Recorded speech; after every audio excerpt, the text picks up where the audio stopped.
Jadi sholat boleh di mana aja, tapi ada 3 tempat yang makruh, bukan haram, tapi apa?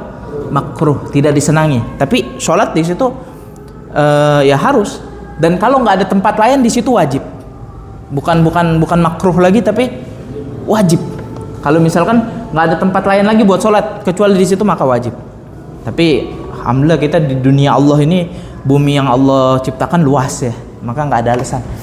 Ada 3 tempat yang makruh buat kita sholat. Di mana saja? Yang pertama, di tengah jalan, tempat lalu lalang orang, tempat mobil jalan, tempat motor jalan. Antum di Emerald, yang tempat mobil jalan, antum sholat di tengah-tengah situ, makruh. Ya, makruh. Apa bikin onar itu namanya.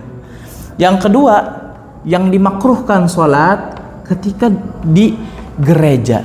Jadi kalau antum bukan di gereja saya, di tempat ibadah non muslim, di wihara, di kelenteng dan sebagainya macamnya, antum kok sholat di situ, sahnya sholatnya tetap sah, tapi apa? Makruh. Tapi kalau nggak ada tempat lain, misalkan kondisinya lagi perang, misalnya antum tinggal di Inggris atau di negara-negara Eropa, negara-negara Barat, perang dunia, yang nggak ada tempat selamat, yang satu-satunya yang selamat adalah gereja, antum di situ sholatnya bukan makruh lagi, tapi apa?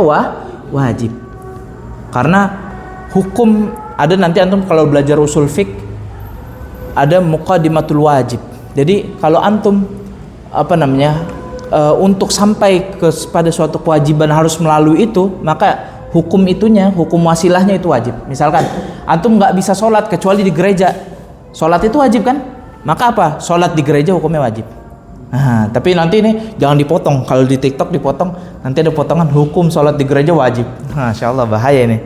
Sekarang Ahlus Sunnah wal Jamaah yang nyerang banyak. Nah, tadi yang pertama makruh sholat di mana? Tengah jalan, tempat orang-orang jalan, tempat mobil jalan. Yang kedua makruh sholat di tempat ibadah orang lain. Tapi kalau nggak ada tempat lain, jadi wajib. Yang ketiga, makruh sholat di atas tempat sampah, tumpukan sampah. Terus antum sholat di tengah di atas itu, makruh, nggak ada haram. Itu tempat sampah, kotor. Bisa, cuman makruh, bukan haram. Jadi kalau orang belajar ilmu agama tuh mudah, sebenarnya mudah.